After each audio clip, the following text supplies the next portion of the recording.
Big pass வீட்டுக்குள்ளார இருக்கும் பொழுதும் ஒன் வர்சஸ் ஆல். இப்போ பிக் பாஸ் வீட்டை விட்டு வெளியில வந்ததுக்கு அப்புறமா கூட திரும்ப one versus all contestant and reviewers influencers எப்படின்னு சொல்லிட்டு ஒட்டுமொத்தமா பார்வதிக்கு எதிராக எல்லாருமே கிளம்பி நின்று பேசிக்கிட்டு இருக்காடுங்க. யூடியூபருங்கிற பேர்ல இருக்கிறவனுங்க, இன்ஃப்ளூயன்சருங்கிற பேர்ல இருக்கிறவனுங்க, கண்டஸ்டன்ட்டு, பெரிய பெரிய சேனலில் வந்து தன்னை வந்து ரிவ்யூவர் அப்படின்னு சொல்லிக்கிறவங்க, இவனுங்க எல்லாருமே வந்து பாரு மேலே வன்மத்தை கொட்டுறானுங்க. ரெண்டாவது, பாரு உனக்கு பிடிக்கல, கம்முனுக்கு பிடிக்கல, இவங்க பேரை யூஸ் பண்ணாமல் ஒன்னால ஒரு டைட்டில் கூட வைக்க முடியல. யாரை கேட்குறேன்னா, இதை பாரு பேரை யூஸ் பண்ணி வியூஸ் பிச்சை எடுக்கிறானுங்களா பிச்சைக்காரனுங்க. ஸோ அவனுங்கள சொல்கிறேன். ஏன்னா பாரு பேரை போட்டால் தான் வியூஸ் போகணும்னு இவனுக்கு தெரிஞ்சுக்கிட்டு பாரு பேரை போட்டு ஃபோட்டோவை போட்டு வியூஸ் பிச்சை எடுத்துக்கிறானுங்க. எடுத்துக்கிட்டு திரும்ப போயிட்டு வீடியோவில் வந்து பாருவை பற்றி தப்பு தப்பாக பேசுகிறானுங்க. சரி, ஓகே, உனக்கு பிடிக்கல, ரெட் கார்டு கொடுத்து அனுப்பிட்டாங்க அப்படி இப்படின்னு சொல்லி உருட்டுறீங்க. அப்புறம் என்ன திரும்ப திரும்ப பாரு பாரு பாருன்னு பாரு பைத்தியமாக சுற்றிக்கிட்டு இருக்கீங்க அப்படின்னு தான் எனக்கு கேட்க தோணுச்சுங்க. சில பேரை பார்க்கும்போது நிறைய பேர், சில பேர் கிடையாது, நிறைய பேர் வன்மத்தோடையே திரியிறானுங்க. ஆனால் பார்வதி நீ பேட்டி கொடுத்துருக்கு, இவனுங்கெல்லாம் வந்து பாரு மேலே வன்மத்தில் இருக்கானுங்க. பாரு எல்லாத்தையும் மறப்போம் மன்னிப்போம் அப்படின்னு சொல்லிட்டு கடந்து போங்க அப்படின்னு சொல்லியிருக்காங்க. ஆக்சுவலாக அதை பற்றி தான் இந்த வீடியோ நான் பேச போகிறேன். ஒன்று பார்வதியோட இன்டர்வியூ, இன்னொன்று வந்து கம்ருதீனோட இன்டர்வியூ. இதை ரெண்டை பற்றி தான் அந்த வீடியோவில் பேச போகிறேன். ஃபர்ஸ்ட் பார்வதியோட இன்டர்வியூவில் நம்ம வந்து ஆரம்பிப்போங்க. பார்வதி இன்டர்வியூவில் வந்து ஃபேன்ஸ் ஃபெஸ்டிவல் வச்சுங்களேன். ஸோ அந்த ஃபேன்ஸ் ஃபெஸ்டிவலில் வந்து ரெட் கார்டு எல்லோ கார்டு கொடுத்து உள்ளே இருக்க கண்டஸ்டண்ட்டை பற்றி நீங்கள் சொல்லுங்கள் அப்படின்னு சொல்லிட்டு கேட்குறாங்க. ஸோ அதில் வந்து ஃபஸ்ட்டு வந்து அரோரா இருக்காங்க பார்த்தீங்களா, அவங்கள பற்றி சொல்லும்போது எல்லாருமே அரோஹரான்னு சொல்லுங்க அப்படின்னு சொல்லும்போது அந்த பேரை கூட அவங்க வந்து மென்ஷன் பண்ணல, அரோஹரான்னு சொல்லிட்டு. அவங்கள பற்றி பாசிட்டிவாக சொன்னாங்க. அதாவது பார்வதியை ஆஃப்டர் ரெட் கார்டு எவிக்ஷனுக்கு அப்புறமா எந்தெந்த இடத்துல பார்வதியை மட்டம் தட்டி பேச முடியுமோ, என்னோட தலைவலி வெளியில் போயிடுச்சு, அவளாம் வந்து இந்த வீட்டு என்னென்னமோ பார்வதியை பற்றி எந்த அளவுக்கு வன்மத்தை கொட்ட முடியுமோ அந்த அளவுக்கு வன்மத்தை கொட்டிய அரோராவை பற்றி பாசிட்டிவாக பார்வதி பேசியிருக்காங்க. எனக்கு ஆச்சரியமா இருக்கு. அந்த கோவம் கொஞ்சம் கூட இல்லை. Okay done, what ever. அவங்ககிட்ட ஒரு சின்ன பாசிட்டிவ் இருக்குல்ல. அது என்ன பாசிட்டிவ் அப்படின்னா வந்து ஆர்குலேட் பண்ணி ரிவ்யூ பண்ணுறது. அதுதான் அவங்கள்ட்ட இருக்க ஒரு திறமையாக நான் பார்க்குறேன் அப்படின்னு சொல்லிட்டு அரோகராவை ஓகே டன் லைட்டாக வந்து புகழ்ந்துருக்காங்கன்னு சொல்லலாம். அவங்களோட நெகட்டிவ்னு சொல்லி பார்த்தீங்கன்னா வந்து ஃபீலிங்ஸோட விளையாடுறது. இதை நான் ஆல்ரெடி அதை பற்றி நான் சொல்லிட்டேன் உங்கள்கிட்ட. பாரு கம்ருதீனோட யூஸ் பண்ணிக்கிட்டு அவங்கள பிடிச்சிக்கிட்டு ஃபினாலே வரைக்கும் வந்திருக்கிறது. ஏன்னா என்னதான் விஜய் சேதுபதியோட சப்போர்ட் இருந்தாலும், பிக் பாஸோட சப்போர்ட் இருந்தாலும், மக்கள் யோசிப்பாங்கல்ல, எப்படி இந்த பொண்ணு ஒண்ணுமே பண்ணாம வந்திருக்கு அப்படின்னு சொல்லிட்டு யோசிப்பாங்கல்ல. அதுக்கான ஒரு தூண்டுகோலா இருந்தது தான் பாரு கம்ருதீன். இவங்களோட அந்த லவ் ட்ராக் இடையில பூந்து இவங்களோட ஃபீலிங்ஸ்ல விளையாடி ஃபினாலே வரைக்கும் வந்துட்டாங்க. ஃபினாலே வரைக்கும் வந்துட்டு யாரால நம்ம இவ்வளவு தூரம் வந்தோமோ அவங்கள பத்தி தரக்குறைவா பேசுறது, இதுதான் அரோகராவோட ஒரு கேவலமான வேலை. ஸோ அதுக்கப்புறமா வந்து சாண்ட்ராவை பத்தி கேட்ட உடனே நோ கமெண்ட்ஸ், அன்பு மட்டும் நம்ம கொடுப்போம், அவங்க நம்மளை பற்றி என்ன விமர்சனம் வச்சுக்கிட்டோம், வாழ விடும். இதை சொன்னது பார்வதி. இந்த பொண்ணை அபியூஸ் பண்ணுறது உங்களுக்கு என்னடா மனசு வருது நான் கேட்குறேன். இப்படி எந்த இடத்துலையும் வன்மத்தை கொட்டாம, எந்த கண்டஸ்டண்ட்டை பற்றி தரக்குறைவா பேசாம, யாரை பற்றி வந்து சர்க்காசமாக கேவலமாகவும் வன்மமாகவும் பேசாம, அன்பு மட்டும் இருக்கட்டும், வாழ விடு அப்படின்னு சொல்லிட்டு கடந்து போகிற அந்த விஷயம் இருக்குது பார்த்தீங்களா. இவங்களை எப்படி நீங்கள் வந்து அபியூஸ் பண்ணுறீங்க? ஸ்டில் வந்து ஏன் இன்னும் வந்து பார்வதி பிடிச்சி தொங்கிட்டு இருக்கீங்க? ஏன் உங்களுக்கு வேறு கண்டென்ட்டே கிடைக்கலையா? எப்போ பார்த்தாலும் பாரு பார்க்குறவங்க வந்து காரி துப்பாத குறையாதான் உங்களை பார்ப்பானுங்க. ஏன்னா இவனுங்க எப்படி பண்ணுறானுங்க அப்படின்னா வந்து பார்வதிக்கு வந்து ஏதோ ஹேட்டர்ஸ் மட்டும் தான் இருக்கிற மாதிரி, பார்வதி தான் கெட்டவங்க மாதிரி, இவனுங்கெல்லாம் பெரிய உத்தமர்கள் மாதிரியும், இவனுங்கெல்லாம் வந்து புத்தரோட சீடர்கள் மாதிரி வந்து பேசுவானுங்க. இவனுங்களே ஒன்றா நம்பர் பொறுக்கியா இருப்பானுங்க. பார்வதி வந்து அபியூஸ் பண்ணுறாங்க பார்த்தீங்களா, அவனுங்களாம் ஒன்றா நம்பர் பொறுக்கியா இருப்பானுங்க. பேசுகிறவனுங்க தான் சொல்கிறாரு, விவரங்க பேரில் பேசுகிறவங்க அவனுங்கள தான் சொல்கிறேன் நான். இவனுங்களே இப்படி இருப்பானுங்க. இவனுங்க பாரு வந்து கேவலமாக மட்டம் தட்டி பேசுறது. ஸோ இப்போ பாரு எப்படி ரிப்ளை கொடுத்துருக்காங்க, எல்லாரும் நல்லா இருக்கணும், வாழ விடு அப்படிங்கிற மாதிரி வந்து கடந்து போயிருக்காங்க. இதே இடத்துல சாண்ட்ராவை எந்த அளவுக்கு வேணா வன்மத்தை கொட்டலாம். சாண்ட்ரா மேல அவ்வளவு ஃபாஸ்ட் இருக்கு, அவ்வளவு விஷயங்கள் இருக்கு, அது எதையுமே பார்க்காம ஈஸியா கடந்து போறாங்க பாத்தீங்களா. அந்த பொண்ணை நீ இந்த அளவுக்கு அபியூஸ் பண்றீங்க அப்படின்னா அவங்க வந்து இதை விட மோசம் பேசுறது தப்பே இல்லை அப்படின்னு சொல்லுவேன். ஸோ அதுக்கப்புறமா வந்து வினோத் அண்ணா வந்து போயிட்டு நீங்க திவ்யாவோட ஃபேன்ஸ் ஃபெஸ்டிவல் போயிருக்காரு. இந்த சைடு வினோத் அண்ணாவை பற்றி பாசிட்டிவாக பார்வதி இந்த சைடு உட்காந்து பேசிட்டு இருக்காங்க. என்ன சொல்கிறாங்க அப்படின்னா, நான் 3 பேருக்கு சப்போர்ட் பண்ணிட்டு இருந்தேன், ஸ்டில் வந்து எனக்கு 3 பேரை பிடிக்கும், அது என்னோட கமெண்ட்ஸில் சில பேர் வந்து வினோத்தனாவை பற்றி சொல்லியிருந்தீங்க. பட் ஆனால் வந்து எனக்கு ஆரம்பத்தில் இருந்து வினோத்தனாவை பிடிக்கும், கமருதீனை பிடிக்கும், பார்வதியை பிடிக்கும். எனக்கு இந்த 3 பேர் வந்து பிடிக்கும். ஏன் காரணம் அப்படின்னு சொல்லி கேட்டீங்க அப்படின்னா வச்சுக்கலாங்க, சிம்பிளாக ஒரு விஷயம் சொல்கிறேன். கமருதீன் அவரோட பேட்டியில் வந்து சொல்லியிருப்பார். என்ன சொல்லியிருப்பாருன்னா, மற்றவங்க எப்படின்னு தெரியல, ஒரு எக்ஸாம்பிளுக்கு வந்து ஒரு திவ்யாவை எடுத்துக்கலாங்க. அந்த வீட்டுக்குள்ளார வரும்பொழுது இவங்க வந்து டீசன்சி மெயின்டைன் பண்ணணும், டெக்கோரம் மெயின்டைன் பண்ணணும், டிக்னிட்டி மெயின்டைன் பண்ணு சொல்லிட்டு ஒரு கார்டு ஒன்று எடுத்துட்டு வந்தாங்க. இது எதுக்குன்னா, இவங்க ரொம்ப நல்லவர் அப்படின்னு சொல்லிட்டு மக்கள் பார்க்கணும் அப்படிங்கிற ஒரு விஷயத்துக்காக எடுத்துட்டு வந்த கார்டு தான் இந்த 3 கார்டும். ஸோ இந்த கார்டை எடுத்துட்டு வந்து உள்ள அதுக்கேற்ற மாதிரி வந்து யாரை டவுன் பண்ணி யாரை கெட்டவங்களா காமிச்சு நம்ம நல்லவங்களா வெளியில தெரியுமோ அப்படிங்கிற ஒரு கேம் ஆடி தன்னை வந்து ஹைட் பண்ணிக்கிட்டாங்க. இவங்க மட்டும் கிடையாது, சபரி அந்த மாதிரி தான். அதாவது வந்து அவர்கிட்ட இருக்க அந்த ஈவில் குணத்தை மறைச்சிட்டு நான் நல்லவன் அப்படிங்கிற ஒரு போர்வையில் வாழ்ந்த மனுஷன். விக்ரம் முழுக்க வக்கரமான ஒரு ஆளா இருந்துகிட்டு வெளியில நல்லவர் அப்படிங்கிற ஒரு வேஷம் போட்டது. இந்த அன்பு கேங் இருக்கு பாத்தீங்களா, இது அன்பு கேங்கே கிடையாது. இது வந்து அன்பு கேங்கிறது வந்து இதுக்கு முன்னாடி இருந்ததுனால அன்பு கேங்னு வச்சுட்டாங்க. பட் ஆனால் இதுக்கு பேர், உண்மையான பேர் வந்து வன்மம் கேங். ஸோ இந்த மாதிரி தன்னை நல்லவனா ப்ரொஜெக்ட் பண்ணிக்காம ரா அண்ட் ரியலா இருக்கிறது. ஸோ இது இந்த 3 பேருமே வந்து ரா அண்ட் ரியல். நீங்க இப்போ வந்து வினோத்துக்கிட்ட நிறைய ஃபிளாஸ் சொல்லுவீங்க, அவர் வந்து சரியா பேச தரல, டப்புன்னு போயிட்டு வார்த்தை விட்டுறாரு, ஒரு மாதிரி என்னமோ சொல்றீங்களா, அதுதான் ரியல், அது ரியலா இருக்குது. அதே மாதிரி தான் கமருதீனும் ரா அண்ட் ரியலா இருக்கிறது. அதே மாதிரி தான் பார்வதியும். யாரு எத்தனை பேர் இருந்தாலும் தான் இப்படிதான் அப்படிங்கிறத வந்து எந்த இடத்துலையும் மறைக்காம நான் இப்படிதான் அப்படின்னு வெளிப்படுத்துறதுனால தான் அவங்களுக்கு வந்து ஒரு ஹேட்ரட் உருவாச்சு. அதே ஹேட்ரட் மக்களால் புரிஞ்சுக்கப்பட்டு ஓகே டன், இங்க இருக்கிறதுல தன்னை வந்து நடிக்காம நான் இப்படிதான் அப்படின்னு சொல்லிட்டு காமிச்சுக்கிற குறைந்தபட்ச நல்லவர்கள் இவங்க தான் அப்படின்னு சொல்லி புரிஞ்சுக்கிட்டு தான் இவங்களுக்கான மக்கள் ஆதரவு அப்படிங்கிறது வந்து அதிகமா இருக்கு அப்படின்னு சொல்லிட்டு நான் சொல்லுவேன். இதை தாண்டி நடிச்சுக்கிட்டே இருப்ப அந்த ஒரு பட்டிமன்றம் நடந்துச்சு. நல்லவனா இருக்கிறது பெஸ்டா இல்ல நல்லவர் மாதிரி வேஷம் போட்டது இதுவான்னு சொல்லிட்டு நான் போன சீசனுமே முத்துக்குமருக்கு சப்போர்ட் பண்ணியிருக்க மாட்டேன், சவுந்தர்யாவுக்கு தான் சப்போர்ட் பண்ணியிருப்பேன். அந்த மாதிரி வந்து முத்துக்குமர் வந்து நல்லவர்கள் பக்கம் உட்காந்துருப்பாரு, மஞ்சரி ரொம்ப தெளிவாக சொல்லியிருப்பாங்க கேம் ஆடக்கூடிய நல்லவர்கள் அப்படின்னு சொல்லிட்டு. இங்க நீங்க வந்து நல்லவர் அப்படின்னு சொல்லிட்டு தன்னை வெளிக்காமிச்சிக்காம நான் எப்படி இருக்கணும், அந்த குணம் வந்து நீ நல்லவராகவும் இருக்கலாம் கெட்டவராகவும், பட் ஆனால் நீயா தான் இருக்கணும். அந்த இடத்துல நீ நடிக்கக்கூடாது, ஆக்ட் பண்ணக்கூடாது. ஸோ அது ஒரு மிக சிறந்த எடுத்துக்காட்டுன்னு சொல்லி கேட்டீங்கன்னா, அந்த 3 பேர் சொன்னனால ஆரம்பத்திலிருந்து இந்த 3 பேர் நமக்கு பிடிக்குங்க. அதில் வந்து எந்த விதமான மாற்று கருத்து இல்லை.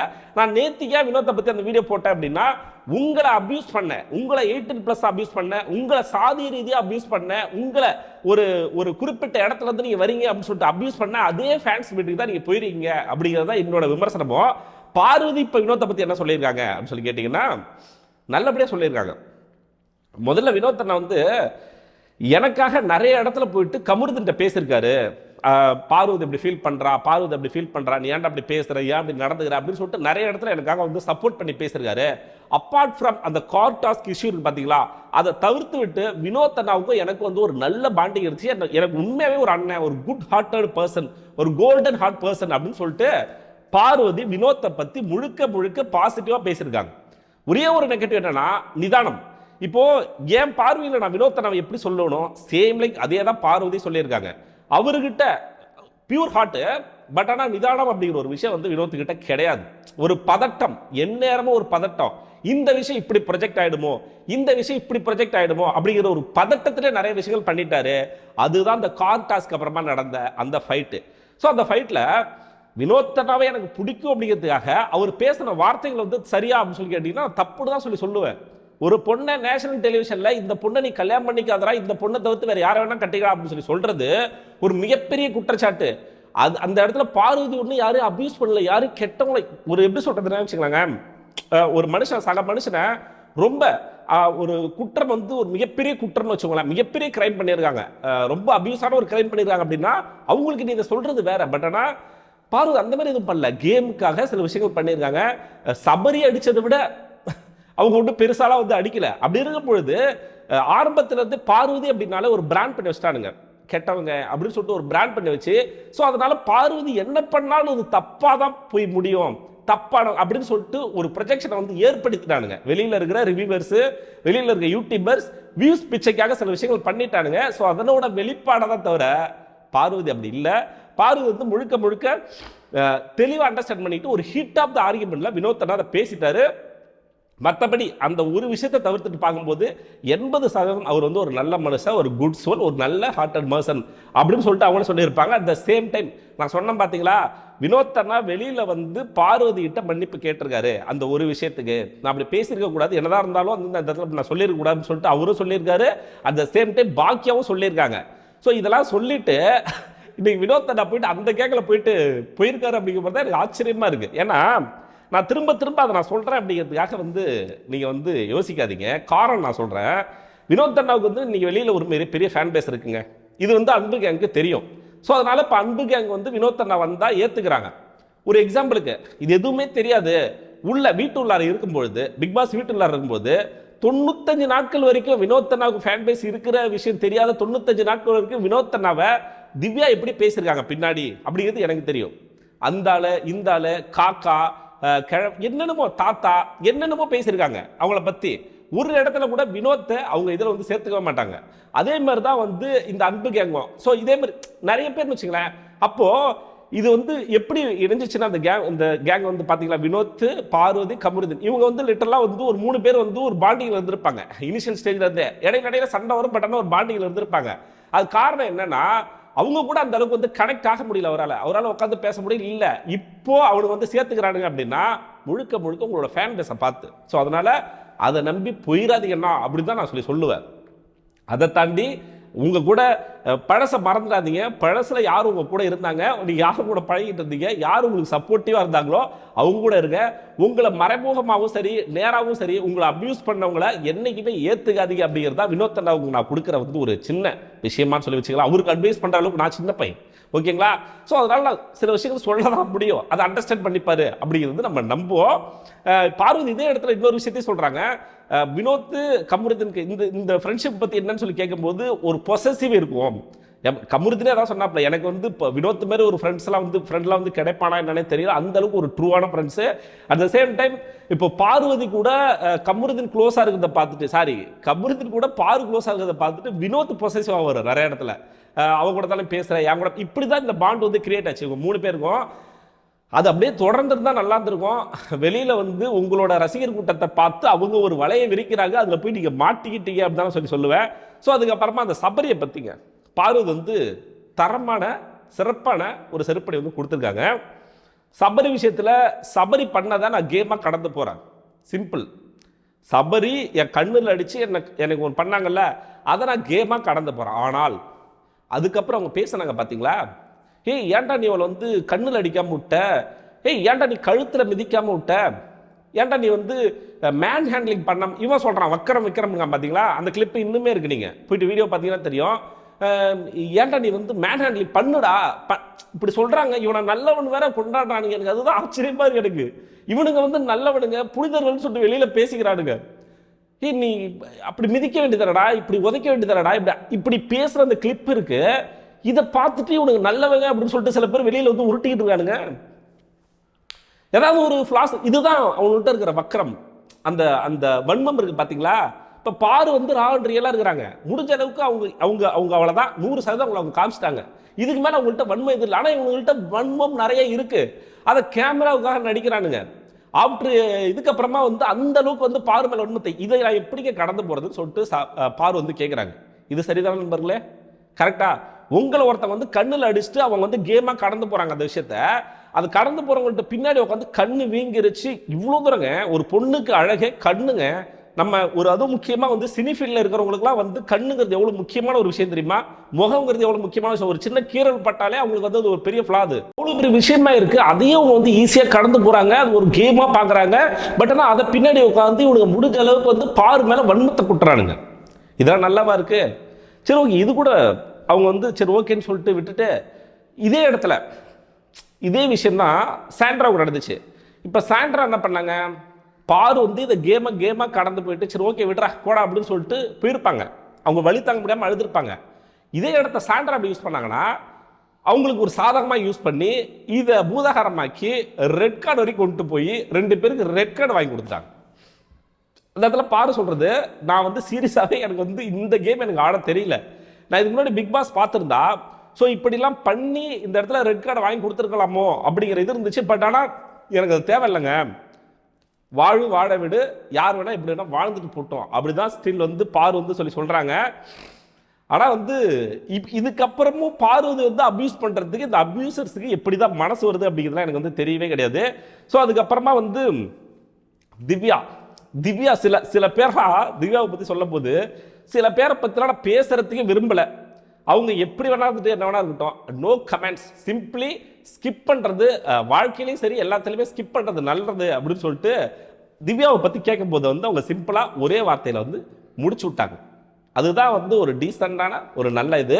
வன்மங்கள் கொட்டாம வன்மங்களை தவிர்த்து விட்டு போலாம் அப்படின்னு சொல்லிட்டு நான் ஒரு எக்ஸாம்பிள் சொல்றேன். இதுக்கு முன்னாடி டைட்டில் வின் பண்ணாங்கல்ல, அவனுங்களாம் எங்க இருக்காங்க அப்படின்னா தெரியல எங்க இருக்காங்கன்னு, ஏதோ ஒரு மூலையில் இருக்கிறாங்க அவ்வளவுதான். டைட்டில் வின் பண்ணாங்க அவ்வளவுதான். பட் ஆனா டைட்டிலை தாண்டி மக்கள் மனசுல இடம் பிடிச்சாங்க பாத்தீங்களா? ஒன்றும் இல்லைங்க, சிம்பிளுங்க. இப்போ பிக் பாஸ் நடந்த வரைக்கும் ஒரு ஃபேன் வார் போயிட்டு இருந்துச்சுங்க. அப்போ வந்து நிறைய பேரோட ஃபேன்ஸ் அப்படிங்கிற பேர்ல இந்த பிஆர்ஸ் எல்லாமே ஆக்டிவேட்டா இருந்தாங்க. இப்போ ஆஃப்டர் பிக் பாஸுக்கு அப்புறமும் ஸ்டில் பாருக்கு வந்து ஒரு ஃபேன் பேஸ் இருக்குல்ல, எல்லா இடத்துலையும் எல்லா கமெண்ட்ஸ்லுமே பாருக்கு போய் சப்போர்ட் பண்றாங்க, பேசுறாங்க, போறாங்க, வராங்கல்ல. இது ஆர்கானிக். இப்போ திவ்யாவும் இருந்த வரைக்கும் வந்து ஒரு சப்போர்ட் ஒரு கமெண்ட்ஸ் எல்லாம் வந்துச்சு பாத்தீங்களா? ஸோ இது full and full artificial PR work அப்படின்னு சொல்லலாம். ஸோ பாரு ரெட் கார்டு வாங்கிட்டு வெளியில் வந்தாங்க. அதே பாரு இன்னைக்கு நம்ம திரு மக்கள் செல்வன் நம்மளோட சேதுபுரம் இருக்கார் பார்த்தீங்களா, அவரோட ஒரு வெப் சீரிஸ் ஒன்று. ஸோ அந்த வெப் சீரிஸில் அவங்க நடிக்க போகிறாங்க அப்படிங்கிற ஒரு நியூஸ் அன்அஃபிஷியலாக வந்திருக்கு. அது அஃபிஷியலாக நான் வரல அப்படின்னாலும் அதுதான் வெற்றி. அடுத்த கட்டமாக வாழ்க்கையில் எதை நோக்கி போகிறாங்க, என்ன வாய்ப்புகள் வருது அப்படிங்கிறத இங்கே விஷயமே தவிர டைட்டில் அப்படிங்கிறது வெறும் படம், அவ்வளோதான். மக்கள் மனசில் ஒன்று இருக்குல்ல, அதில் இடம் பிடிக்கணும். அதுதான் ரொம்ப ரொம்ப ஒரு முக்கியமான விஷயம். அதில் இடம் பிடிச்சிட்டா போதும், நீங்கள் அந்த 50 லட்சம் இல்லை பல கோடி சம்பாரிச்சிடலாம். அதுதான் மெயின். அதை பாரு வந்து பண்ணிட்டாங்க, கமருதீன் பண்ணிட்டாரு, ஏன் வினோத் தனாவும் பண்ணிட்டாரு அப்படிதான் சொல்லுவேன். நான் 3 பேருமே வந்து இந்த இடத்துல வந்து 1000 விமர்சனங்கள் இருக்கட்டும், அவங்க 3 பேர் ஒன்று சேருதாங்க சேராமல் இருக்கட்டும், பட் ஆனால் பிடிச்ச விஷயம். ஸோ அதனால வந்து நம்ம இது பண்ண முடியும். ஸோ அதுக்கப்புறமா வந்து கமருதீன் ஃபேன்ஸ் வீட்டை வந்து பெருசாக வந்து நம்ம பேசுறது எதுவுமே இல்லை. ஏனென்றால் கமருதீன் வந்து சிம்பிளாக வந்து ரொம்ப மெச்சூர்டா எல்லாரும் பற்றியும் ரொம்ப பாசிட்டிவா, ஏன் சாண்ட்ராவை பற்றி பேசும்போது பாசிட்டிவா, அவங்களுக்கு 2 குழந்தைகள் இருக்கு, அவங்க ரொம்ப நல்லவங்க, ஒரு குழந்தைத்தனமானவங்க அப்படின்னு சொல்லிட்டு அவங்கள பற்றி பாசிட்டிவாக பேசியிருக்காரு. அரோராவை பற்றி பாசிட்டிவாக பேசியிருக்காரு. உள்ள இருக்க விக்ரம் பற்றி அவர் வந்து ஒரு கேமுக்காக ஒரு டிராமா ஒன்று பண்ணாருன்னு சொல்லிட்டு அவரை பற்றி பாசிட்டிவாக பேசுகிறாரு. இப்படி கமருதீன்கிட்ட நான் பார்த்தது வந்து ரொம்ப ஒரு மெச்சூர்டான ஆன்சர்ஸ், ரொம்ப ரொம்ப மெச்சூர்டாக இருக்குது.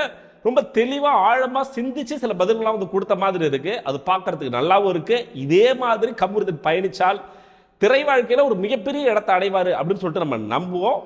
இவ்வளோதான் நம்பர்களே. பாரு கமருதீனோட அந்த ஃபேன்ஸ் ஃபெஸ்டிவல் அதில் நடந்த சம்பவங்களை பற்றி நம்ம நிறைய வந்து டிஸ்கஸ் பண்ணிச்சு. உங்களோட கருத்து என்ன அப்படி வந்து கமெண்ட் பாக்ஸில் மறக்காமல் போட்டு விடுங்க. என்னுடைய கருத்துக்கு எதிர்கருத்து இருந்தால் அதே கமெண்ட் பாக்ஸில் போட்டு விடுங்க. முடிஞ்ச அளவுக்கு நான் திருத்திக்க பார்க்குறேன். அது சரியாக இருக்கும் பட்சத்தில் கண்டிப்பாக அதை நான் திருத்திட்டு பேச பார்க்குறேன். ஏன்னா சில பேர் வந்து என்னை வந்து எதிர்கருத்து வைக்கிறீங்க, அதில் வந்து ஆபாச கருத்துக்கள் வந்து நான் பதிலளிக்க போகிறதில்ல. யாருன்னா வந்து பாருக்கு எதிராக அபியூசர்ஸ் சில பேர் இருப்பாங்கல்ல, அந்த அபியூசர்ஸ் வந்து கெட்ட கெட்ட வார்த்தைகள் வந்து சில பேர் வந்து கமெண்ட் போடுறீங்க, அதெல்லாம் நான் கண்டுக்கவே மாட்டேன். ஏன்னா உலகமே இருந்தாலும் சரி, எனக்கு எது சரின்னு போடுதோ அதை மட்டும் தான் நான் பேசுவேன் அப்படின்னு சொல்லிக்கிட்டு இதே மாதிரி நான் அடுத்த வீடியோவில் அடுத்த சம்பவங்களோட வந்து சந்திக்கிறேன். நம்ம சேனலில் புதுசாக பார்க்குற நண்பர்கள் வந்து சப்ஸ்கிரைப் பண்ணிட்டு பாருங்க. வீடியோக்கு லைக் போட மறந்துடாதீங்க, ஹைப் பண்ண மறந்துடாதீங்க. அடுத்த வீடியோவில் சந்திக்கிறேன். அதுவரை உங்களிடமிருந்து விடைபெறுவது நான் ஆனந்த்.